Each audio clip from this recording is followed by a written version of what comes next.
So it's the marriage, like I was saying, is for kingdom purpose. So the man has to have godly character also. It's not just the female. All of these characteristics that I'm talking about is also applied to the man. He had to be humble, patient, kind, loving, prayerful, have a very high godly moral standard. So that's what we have to be looking for in the person that God is going to be creating in this end time for us.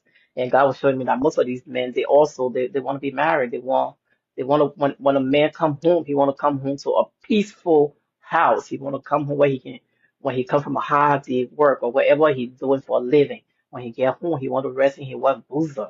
It means that he want to nourish him, wife, to be able to nourish him, nurture him, and care for him. Same with the wife, you want somebody to do the same for you. But the man is the one that usually will go out how it was built back then, right? Then the man come home. He don't want to come home to a nagging wife. He don't want a wife that constantly complaining about everything, Or sometimes just let the man explain how he did one, and maybe later on when everything quiet down, you can tell him about all the trouble you've been through too, stuff like that. So those are the kind of women men will be looking for in these times. The times that is upon all the Lord said the marriage season is upon us, his children. He's going to be raising up kingdom marriages for kingdom purpose in this end time. Not the one who just go to see somebody, they will say, oh, I like this person. We're all seeking God. We're all consulting God. We just jump into something, not knowing whether that person is in alignment with our purpose, what are they in alignment with what God is calling us to do on this earth. We jump into a marriage that keep us in bondage, that we can't go forward, we can't go backwards because we're a person who is not in alignment with us, who doesn't understand us, who is not willing to support you as a man or support you as a woman. So that's not what God is talking about.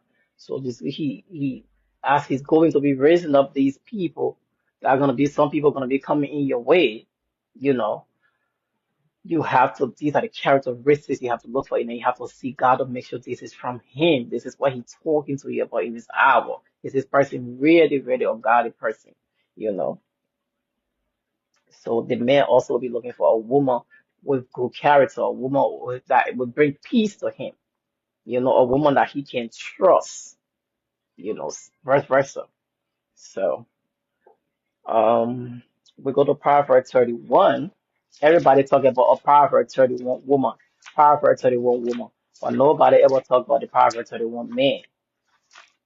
But the Proverbs 31 is not just talking about a woman. Proverbs 31 also talking about man. It is a mother giving advice to her son. She gave advice to her son how she want her son to be and the kind of woman she want her son to look for. So it goes both ways. Some of the stuff she was saying to her son, she said, do not give your strength to females. Do not give your strength to women. She warning her son. We know of kings in the Bible, during Bible days, that they give the strength to female. Like King Solomon. He has so many wives, his people, so many strange and foreign wives who did not align with the will of God for his life into his life. And these women took him out of God's ordained purpose for his life. He started to worship false God. He started to worship idols. He started to get his involved in idol worship. He turned his back against the Most High. It was not like his father David that stuck with God to the end. Even when David sinned, David repented of his sin, and David never went back into that sin. But Solomon allowed all those many women that he brought into his life. He allowed them to turn him against the Lord, to turn his heart against the Most High. So that's why she took us on the watch of for. Do not give your strength to females. Do not give your strength to women. Another king that gave his strength to woman, he gave his authority to the woman. That King Ahab, Jezebel's husband, also turning away from God, turning away from the Most High. He started to worship false God. He started to create idol in Israel. He literally married a witch. Solomon married many witches. And today, some people marry witches and warlocks, not even knowing that they were marrying people that are witches and warlocks because they come like the sheep and wolves in sheep clothing. They come into the church to find partners for into the church, and you think these people are good, godly people, and they're not. But because we're not using discernment, we're not seeking God, they go into marriages based on our feelings based on our heart. But my heart said, the Bible says, a man's heart is wicked and deceitful. Who can know it? So you gotta go on the leading of the Holy Spirit. and look for the godly character in that person. Even if you say, "Oh, I had a dream about this man or this woman," and or the spirit that speaks to me about this person, but you're not seeing the characteristic in that person, you also have to know that it might not be God talking to you. You gotta see characteristics of God in that person. You gotta see God in that person before you just go and jump into marriage, or you're gonna be out of alignment. And the time is too short for you to be out of alignment because God giving people grace. He allows some people to get out of dangerous marriage that they got themselves into and all of that stuff. Because if I would say if an unbeliever's partner wants to go, their partner can go. The believer is not bound. You're not held by that contract because the unbeliever wants to go. But if you're married to an unbeliever and both of you are unbeliever and you got married, become a believer, you can also show the fruit of God, the fruit of the Spirit, love, joy, peace, self-control, patience, all of those things. You can work with your partner until the person probably will see God in you, and then that person too will come to God. But in most cases, where one person is truly born again and the other person is just a church goer, and y'all get married, sometimes some people that you get married to, they're agents of Satan. They literally sent to derail your purpose. They literally sent to derail your destiny. They literally sent to keep you off track, to keep you never walking in the purpose of God on the earth for you. Never, you know. So most time, if you marry a lukewarm Christian, for that person to come to God is very, very, very hard. The person might end up dragging you down. That used to be a strong believer. If you don't hold fast to your faith, if you're not prayerful, that person will end up dragging you down to the ground. And that's why God is saying we have to be careful in this time, in this season that is upon us, that He making kingdom marriage. He wants to bring forth kingdom marriage for the end time to reap in the harvest to do His will. We have to be careful of who you align yourself with. Um, so yeah, she told her son to be careful not to give into a lot of females, not to give into drinking alcohol and be a drunkard. Because if you do that, it can make you impair. It can impair your judgment, and you can make poor judgment. And this Lemuel was a king. The guy in Proverbs 31 that getting the advice from his mother, he was a king. So his mom said, "Do not be a drunkard. And alcohol will impair your judgment. Do not be overly drunk with wine. It will impair your judgment."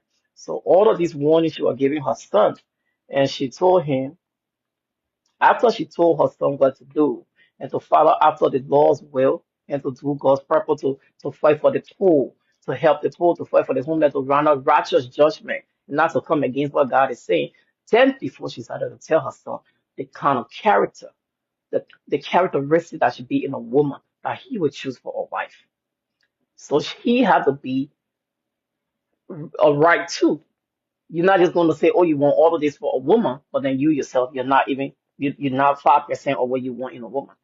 So his mom was telling him, "This is what you exhibit as a man, and also this is what you look for in a wife." That's what his mom was telling him. So there is a prophet to the woman. There's a righteous man of God, or man after God's own heart, like Uncle David, or man that love God, or man that you see God in, or man that willing to fight for you, or men that would love you as Christ loved the church, or men that will not cause you to compromise yourself, your body, or men that will wait till marriage. So young ladies out there, these are the kind of things that God is saying, in these end times. Those people that are 100% in His will, those people that are following Him, those people that are giving their all to Him. This is what He's saying. This is what He wants for you. Or this is the character that you have to exhibit as a young woman, as a young man, as a man or a woman, for Him to raise you up in this kingdom marriage, purpose-driven marriage, divine marriages, marriage made in heaven before it come by. And I'm not saying marriage made in heaven, meaning that there's going to be no issue in your marriage because, well, human, we see on the earth, but we're in the flesh. We have flesh, which we're fighting to overcome the flesh. But what I'm saying is something that God Himself orchestrate for you. You don't want to go in there with all your burden, your excess. You take it into that marriage and then you destroy everything that God is trying to build. So that's what God is talking about. So as He's making kingdom marriage, He wants godly kingdom character. Godly kingdom character. The perfect the woman was virtuous woman. Virtuous means to be righteous. This righteous woman, a woman of high moral standards, or high moral standards. That's what virtuous means. So that's the kind of woman his mom was telling him to look for. You know. Another thing is she'll also be a helper, a person that helps her husband. That's some of her characteristics. As a proper to the one woman, she's a helper. She doesn't take away from her husband. Her presence profits her husband.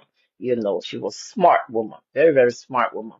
Woman with good, godly character, woman smart, woman that have wisdom. Because if you have the fear of God, you have godly wisdom. And godly wisdom brings profit. A woman that her husband could trust, a woman that could be trusted, a woman that have a pure heart towards her husband and her family.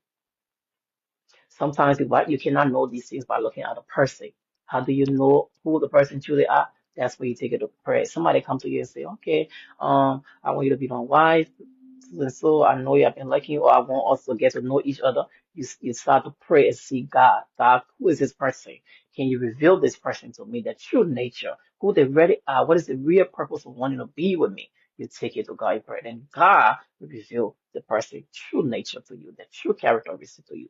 God will reveal that person to you. Sometimes the person will end up doing something the true character will come out, and then you will know whether that person is ready from God or what is not from God. And sometimes God will just give you confirmation, and that will show you something that will make you know, no, this person is good. This person is good. This is a godly person. This is a person that you're going to align with perfectly, because the Bible says, how can two walk unless they agree, right? And so the woman was very resourceful. She was very resourceful. That means being resourceful, just having the ability to find quick results in trouble time when stuff is not working out. You be able to solve that problem. So that's what she was. It's not always about, the way our mind look at being resourceful to this world. It's just somebody that quick on their thinking. And she could make the sacrifice for her family. She put her family first. She made sure they had quality food, good quality clean clothing. Her husband was kept. She also was business minded. But this woman, in order for her to exhibit all of these qualities, she also needed a Proverbs 31 man, or man that will support her, or man that will understand her, in what she was doing. And she also had maids, because in order for her to get up and sell and do all the stuff she was doing, she needed help. If she had kids, she needed people that would take care of these children when she was not home. So she had servants, she had maids, she had people working for her. Okay, so somebody will come and tell the woman, say, "Oh, you're not a prophet to the one woman. You can't do this, you can't do that." Okay, what my prophet to the one support? This woman has support. She has a support system. There's a lot of people in marriage that had those characteristics, but they don't have the support system. So therefore, they cannot exhibit the characteristic because they don't have the support system. They don't have the means to exhibit a lot of the characteristics. You can see.